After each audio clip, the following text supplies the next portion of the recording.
अब की सावन सबके पीछा छोड़लक हो पीछा छोड़लक सबसे आगाड़ी जला पूजवा चढ़लक सबसे आगाड़ी जला पूजवा चढ़लक अब की सावन सबके पीछा छोड़लक हो पीछा छोड़लक सबसे आगाड़ी जला पूजवा चढ़लक सबसे आगाड़ी जला पूजवा चढ़लक सबसे आगाड़ी जला पूजवा चढ़लक सबसे आगाड़ी जला पूजवा चढ़लक गांधा पर कांवर रास्ता में चले हो रास्ता में चले बाबा के भक्ति में डीजे पर डोले हो डीजे पर डोले कांधा पर कांवर रास्ता में चले बाबा के भक्ति में डीजे पर डोले डीजे वाला भैया जब वॉल्यूम बढ़लक रे वॉल्यूम बढ़लक सबसे आगाड़ी जला पूजवे चढ़लक सबसे आगाड़ी जला पूजवे चढ़लक सबसे आगाड़ी जला पूजवा चढ़लक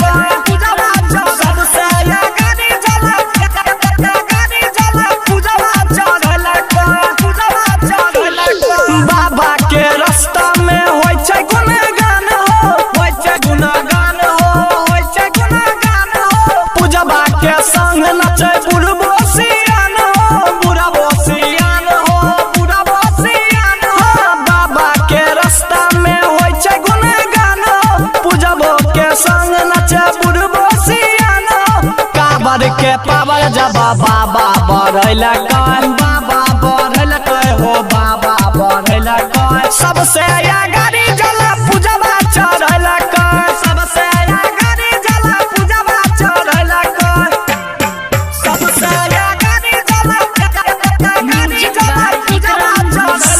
डिजिटल रिकॉर्डिंग स्टूडियो खगड़िया।